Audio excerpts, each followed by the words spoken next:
ಓಂ ಶಾಂತಿ ಆತ್ಮೀಯರೇ, ಶಿವನ ಪರಿಷ್ಠೆ ಭಟ್ಟಿಯ 21ನೇ ದಿನ ಅಂದರೆ ಕೊನೆಯ ದಿನದ ಯೋಗ ಈ ರೀತಿಯಾಗಿದೆ.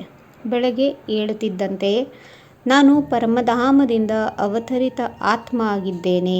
ಈ ದೇಹದೊಳಗೆ ನಾನು ಪರಮಧಾಮದಿಂದ ಅವತರಿಸಿದ್ದೇನೆ ಎಂದು ಭಾವಿಸಿ ಹಾಗೂ ತನ್ನನ್ನು ತಾನು ಅವತರಿತ ಒಂದು ಇಷ್ಟ ದೇವಿಯ ರೂಪದಲ್ಲಿ ನೋಡಿಕೊಳ್ಳಿ. ನಿಮಗೆ ಯಾವ ದೇವರು ಇಷ್ಟನೋ, ಯಾವ ದೇವಿ ಇಷ್ಟನೋ ಆ ರೂಪದಲ್ಲಿ ತನ್ನನ್ನು ತಾನು ನೋಡಿಕೊಳ್ಬೇಕು. ಯೋಗದಲ್ಲಿ ತಾನೇ ಆ ರೀತಿಯಾಗಿ ಕುಳಿತಿದ್ದೇನೆ ಎಂದು ಭಾವಿಸಬೇಕು.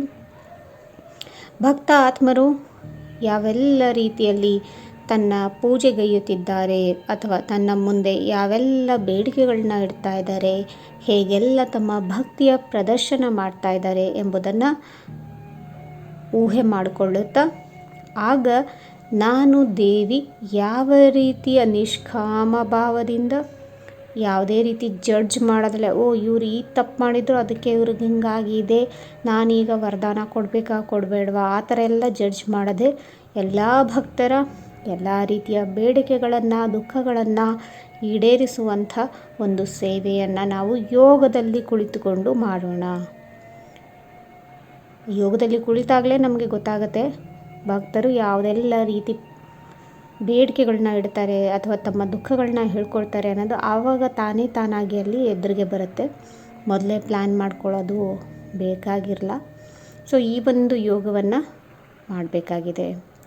ಇನ್ನು ವ್ಯವಹಾರದಲ್ಲಿ ನಡೀತಾ ಓಡಾಡ್ತಾ ತನ್ನನ್ನು ಸಾಕ್ಷಾತ್ ದೇವಿ ಎಂದು ಅನುಭವ ಮಾಡಬೇಕು. ಮತ್ತು ನಾವು ಯಾವಾಗ ದೇವಿಯಾಗಿದ್ದೇವೋ ನಾವು ಅನ್ಯರ ಸೇವೆಯಲ್ಲಿ ಮುಡಿಪಾಗಿಡಬೇಕಾಗುತ್ತದೆ ನಮ್ಮ ಜೀವನವನ್ನು. ತನ್ನ ಚಿಕ್ಕ ಚಿಕ್ಕ ಸಮಸ್ಯೆಗಳು ಅಥವಾ ತನ್ನ ಜೀವನದಲ್ಲಿ ಬಂದಂತಹ ಮಾತುಗಳಿಗೆ ಅಥವಾ ದೇಹದ ನೋವುಗಳಿಗೆ ಅಥವಾ ಮನಸ್ಸಿನ ಅಥವಾ ಸಂಬಂಧಗಳ ನೋವುಗಳಿಗೆ ಅವುಗಳನ್ನು ನಿಭಾಯಿಸೋದ್ರಲ್ಲಿ ನಾವು ಸಮಯವನ್ನು, ನಮ್ಮ ಸಂಕಲ್ಪವನ್ನು ವ್ಯರ್ಥ ಮಾಡಬಾರದು. ನಮ್ಮ ಪ್ರತಿ ಸಂಕಲ್ಪ ಪ್ರತಿ ಸಮಯವನ್ನು ಸಮರ್ಥ ಮಾಡಿಕೊಳ್ಬೇಕಾಗಿದೆ. ಸೇವೆಯಲ್ಲಿ ತೊಡಗಿಸಿಕೊಳ್ಳಬೇಕಾಗಿದೆ. ಇದು ನಾವು ಇಡೀ ದಿನ ವ್ಯವಹಾರದಲ್ಲಿ ಮಾಡಬೇಕಾಗಿರುವಂಥ ಒಂದು ಪುರುಷಾರ್ಥ ಆಗಿದೆ. ಕೊನೆಗೆ 21 ಬಾರಿ ನಾನು ಸಂಪೂರ್ಣ ಅವ್ಯಕ್ತ ಫರಿಷ್ಠ ಆತ್ಮ ಆಗಿದ್ದೇನೆ ಎಂಬುದನ್ನು ಬರಿಬೇಕು. ಹಾಗೂ 21 ದಿನಗಳ ಈ ಭಟ್ಟಿಯಲ್ಲಿ ನಿಮ್ಮ ಅನುಭವ ಅನ್ನೋಕ್ಕಿಂತ ನಿಮ್ಮ ಮನಸ್ಥಿತಿ ಹೇಗಿತ್ತು ಅನ್ನೋದನ್ನು ನೀವೇ ಅವಲೋಕನ ಮಾಡಿಕೊಳ್ಳಿ. ಅದನ್ನು ವರ್ಣಿಸಕ್ಕೆ ಹೋದಾಗ ಅದು ತನ್ನ ಬೆಲೆಯನ್ನು ಕಳೆದುಕೊಳ್ಳುತ್ತೆ. ನಿಮ್ಮ ಮನಸ್ಸಿಗೆ ನೀವು ಹೇಳ್ಕೊಳ್ಳಿ, ಹೊರಗಿನವ್ರಿಗೆ ಹೇಳೋದು ಬೇಕಾಗಿಲ್ಲ. ಹೊರಗಿನವ್ರಿಗೆ ಶಬ್ದಗಳಲ್ಲಿ ಆ ವಿಚಾರ ಬಂದ ತಕ್ಷಣವೇ ಆ ಒಂದು ಅನುಭವ ಕಳೆದೋಗ್ಬಿಡತ್ತೆ. ಕಳೆಯೋದು ಬೇಡ. ಈ ಸರಿ ನಾನು ಯಾರಿಗೂ ಅನುಭವ ಹೇಳಿ ಅಂತ ಹೇಳೋದಿಲ್ಲ. ಪ್ರತಿಯೊಬ್ಬರು ನೀವು ಯಾವ ಸ್ಟೇಜಲ್ಲಿ ಇದ್ದರೆ 21 ದಿನಗಳ ಮುಂಚೆ ಈಗ ಯಾವ ರೀತಿಯ ಒಂದು ಸ್ಟೇಜಲ್ಲಿ ಇದ್ದೀರಿ ಅನ್ನೋದನ್ನು ನಿಮಗೆ ನೀವೇ ಹೇಳ್ಕೊಳ್ಳಿ.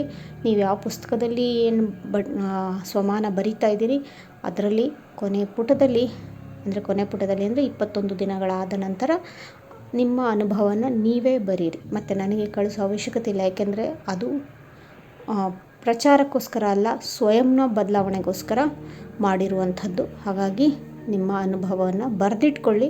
ಸೊ ದಟ್ ಮುಂದೊಂದು ಬಾರಿ ಮತ್ತೆ ಈ ಒಂದು ಭಟ್ಟಿಯನ್ನು ನೀವೇ ಮಾಡಿಕೊಂಡಾಗ ಖಂಡಿತವಾಗಿಯೂ ಇದು ನಿಮಗೆ ಇನ್ನೂ ಹೆಚ್ಚಿನ ಉನ್ನತ ಮಟ್ಟಕ್ಕೆ, ಅಂದರೆ ನೀವೇನು ಅನುಭವ ಬರೆದಿರ್ತೀರಿ ಅದಕ್ಕಿಂತ ಇನ್ನೂ ಹೆಚ್ಚಿನ ಉನ್ನತ ಮಟ್ಟಕ್ಕೆ ನಿಮ್ಮನ್ನು ಕರೆದುಕೊಂಡು ಹೋಗುತ್ತೆ ಅನ್ನೋದನ್ನು ನೀವು ಗಮನಿಸ್ಬೋದು.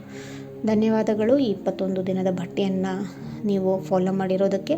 ಬಾಬಾರವರು ನಿಮ್ಮ ಎಲ್ಲ ಸರ್ವೋಚ್ಚ ಇಚ್ಛೆಗಳನ್ನು ಬಾಪ್ ದಾದಾರವರು ಪೂರೈಸಲಿ ಎಂದು ಹಾರೈಸುತ್ತೇನೆ. ಓಂ ಶಾಂತಿ.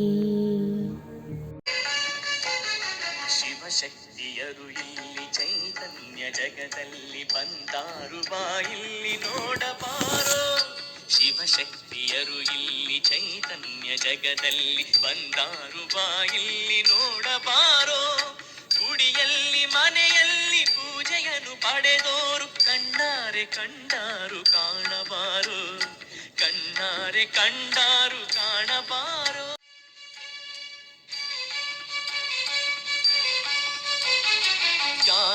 ಲಕ್ಷ್ಮಿಯು ಆಗಿ ಸುಜ್ಞಾನ ಸುರಿದೋರು ಯಾರು ಸರಸ್ವತಿ ವೀಣೆ ಝೇಂಕರಿಸಿ ಮಿಡಿದೋರು ಯಾರು ಲಕ್ಷ್ಮಿಯು ಆಗಿ ಸುಜ್ಞಾನ ಸುರಿದೋರು ಯಾರು ಸರಸ್ವತಿ ವೀಣೆ ಝೇಂಕರಿಸಿ ಮಿಡಿದೋರು ವರದಾನ ವರ್ಷವನ್ನು ಹರ್ಷದಲ್ಲಿ ಕೊಟ್ಟೋರು ವರದಾನ ವರ್ಷವನ್ನು ಹರ್ಷದಲ್ಲಿ ಕೊಟ್ಟೋರು ಪೂಜೆಯನ್ನು ಪಡೆದುವರ ನೂರು ಇತ್ತೋರು ಪೂಜೆಯನ್ನು ಪಡೆದುವರ ನೂರು ಇತ್ತೋರು ಯಾರು ವೈಷ್ಣವಿಯಾಗಿ ವಿಷವನ್ನು ಕಳೆದೋರು ಗಾಯತ್ರಿಯಾಗಿ ಚೈತನ್ಯ ಕೊಟ್ಟೋರು ಯಾರು ವೈಷ್ಣವಿಯಾಗಿ ವಿಷವನ್ನು ಕಳೆದೋರು ಗಾಯತ್ರಿಯಾಗಿ ಚೈತನ್ಯ ಕೊಟ್ಟೋರು ಅವರವರೇ ಅವರಿಂದು ಬಂದಾರು ತಂದಾರು ಜಗವ ಮತ್ತೊಮ್ಮೆ ಪಾವನವಗೈದಾರು ಜಗವ ಮತ್ತೊಮ್ಮೆ ಪಾವನವಗೈದಾರು ಜಗವ ಮತ್ತೊಮ್ಮೆ ಪಾವನವಗೈದಾರು. ಓಂ ಶಾಂತಿ.